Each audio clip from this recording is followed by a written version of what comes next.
की मौनी अमावस्या का भी एक खास पल यहाँ पर बहुत जल्द 29 जनवरी को सामने आएगा और आज अमित शाह भी आ रहे हैं। आज अमित शाह आ रहे हैं, गृह मंत्री स्नान करेंगे, आस्था की डुबकी लगाएंगे। जी। आप कहाँ से आ रहे हैं? मैं जगुआ से आ रहे हैं। अच्छा, आप कहाँ से आ रही हैं? एमपी कटनी जिले से। कैसा लग रहा है महाकुंभ की तैयारियाँ? अमित शाह आ रहे हैं, गृह बहुत मंत्री। आनंद आ रहा है। अच्छा, कैसा लग रहा है? बहुत आनंद आ रहा है। आस्था की डुबकी लगाई आपने? अभी जा रहे हैं, बस डुबकी आस्था की डुबकी लगाने जा रहे हैं, लेकिन बहुत जल्द, क्योंकि अमित शाह यहाँ पर आएंगे। किस तरह का पूरा ये कार्यक्रम है जो आपने भी स्टूडियो से यहाँ पर बताया। देखिए, सबसे पहले जो है वो आस्था की डुबकी गंगा यानी कि संगम नगरी में स्नान करते हुए नजर आएंगे। 144 साल बाद का ये महासंयोग, शुभ संयोग बन रहा है। ऐसे में गृह मंत्री अमित शाह यहाँ पर पहुंचेंगे और उसके बाद अक्षयवट बड़े हनुमान मंदिर के दर्शन भी करेंगे, जिनके इतिहास के पन्नों में 300 साल पुराना, 607 साल पुराना अपना इतिहास है और इसकी मान्यता है।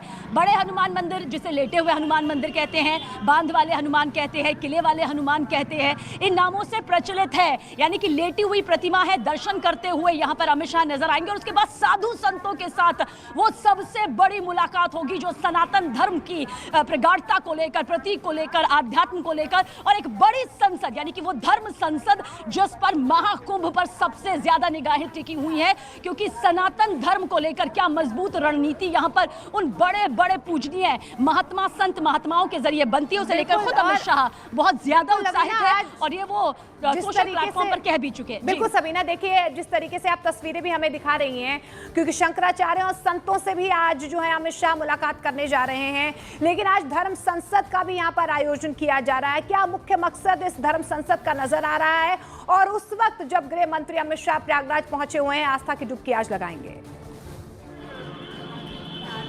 धर्म संसद, आपने सही कहा, धर्म संसद। देखिए, जो धर्म की प्रगाढ़ता, जो धर्म की प्रतिष्ठा, जो धर्म की आस्था और धर्म का जो संवाहक होता है, उसे आगे लेकर चलना, इसके मुख्य मुद्दे क्या होते हैं? धर्म संसद का मुख्य मुद्दा यही है कि सनातन धर्म को लेकर आखिर किस तरह से एक मजबूत रणनीति धार्मिक तौर पर बनाई जाए। सनातन धर्म को लेकर, धर्म के प्रति, धर्म की प्रतिष्ठा को लेकर आगे किस तरह की वो पूरी रूपरेखा होनी चाहिए। साधु संतों, महात्माओं के जरिए, पुण्य आत्माओं के जरिए ये सब कुछ यहाँ पर तय किया जाता है। देश भर के देखिए हजारों साधु संत जो हैं वो इस वक्त प्रयागराज यानी जिसे तीर्थराज कहा जाता है, इस भूमि पर है। ऐसा नहीं है कि ये पहली धर्म संसद है, लेकिन क्योंकि महाकुंभ 4000 हेक्टेयर से भी ज्यादा में फैले हुए इस महाकुंभ में देश विदेश से सैलानी, श्रद्धालु, आस्था का ये पूरा सैलाब उमड़ा हुआ है। ऐसे में जो धर्म संसद यहाँ पर लगेगी, जिसमें बड़ी बड़ी जो वो धार्मिक हस्तियां हैं, जिनके कई फॉलोवर्स हैं, और देखिए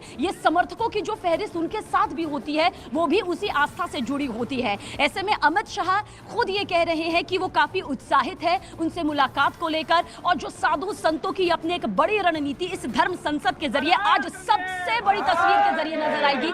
वो इसलिए ज्यादा खास हो जाती है क्योंकि आज महाकुंभ 2025 का सफर महज आध्यात्मिक तौर पर, महज सांस्कृतिक तौर पर नहीं, बल्कि भारतीय परंपरा, भारतीय रीति रिवाज, भारतीय आस्था, भारतीय सनातन धर्म की प्रगाढ़ता को लेकर, उसकी संवाहकता को लेकर सामने आ रहा है। तो यही मजबूत जो रणनीति है, बहुत बड़े, ये वैश्विक स्तर की धर्म संसद कही जा रही है। ये महज प्रयागराज महाकुंभ में होने वाली धर्म संसद नहीं है। कहा जा रहा है इससे जो निकलेगा, इससे जिस तरह से समुद्र मंथन से 4 बूंदें जब धरती पर गिरी, कलश से गिरी, जिनमें प्रयागराज, उज्जैन, नासिक, हरिद्वार यहाँ पर था, और कहा जा रहा है कि 2025 महाकुंभ की धर्म संसद को आने वाला भविष्य कभी नहीं भूलेगा।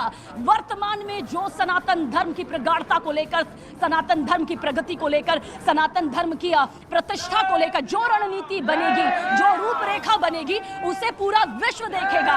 आज होने वाली धर्म संसद की जो गूंज है, वो कहा जा रहा है कि वैश्विक तौर पर गूंज, क्योंकि एक मजबूत तौर पर ये वो संसद नहीं होगी जहां हो अल्लाह होगा। ये वो संसद नहीं होगी जो एक अखाड़ों में तब्दील हो जाएगा। देखिए, अखाड़ों की महत्ता सबसे ज्यादा है। बिना अखाड़ों के महाकुंभ की कल्पना नहीं की जा सकती। इसलिए धर्म संसद और अखाड़े अपने आप में एक दूसरे के विपरीत नहीं, बल्कि पर्यायवाची है। और यही तस्वीर मोनिका बहुत बड़े स्तर पर आज देखने को मिलेगी। और इस बीच क्योंकि हमारा सफर बड़े हनुमान मंदिर तक यूं ही पैदल चलते चलते तय हो रहा है, और सबसे बड़ी बात यह है कि इतिहास के पन्नों को जब हम पलटते हैं, देखिए बहुत जरूरी है, जब अमित शाह बड़े हनुमान जी के दर्शन करेंगे, लेटे हुए हनुमान जी के दर्शन करेंगे, अक्षय वट वृक्ष के दर्शन करेंगे, तो उसकी महत्ता समझिए। सिर्फ वृक्ष नहीं है अक्षय वट, माता सीता ने कहा जाता है अमरता का वरदान दिया था कि जब प्रलय आएगी, सब कुछ विनाश हो जाएगा, तो संसार में अगर कोई वृक्ष बचेगा तो वो होगा अक्षय वट वृक्ष। इसलिए कहा जाता है कि इसके एक एक पत्ते पर श्री हरि विष्णु जो है वो खुद श्रीनिवास करते हैं। जो बाल रूप है श्री कृष्ण का, वो कहा जाता है इसी अक्षय वट में सामने आया था, इसलिए इसकी महत्ता यही है। और मुगलों के काल में सबीना, बड़ी खूबसूरती से वहां की तस्वीरें आप बता रही हैं और महत्व, जब अमित शाह भी पहुंच रहे हैं, तमाम श्रद्धालु पहुंच रहे हैं, तमाम चाहे अक्षय वट हो या लेटे हनुमान जी जहां पर लोग पहुंच रहे हैं, उसका महत्व क्या है? सबीना, आप बने रहिएगा, हम लौटेंगे आपके पास।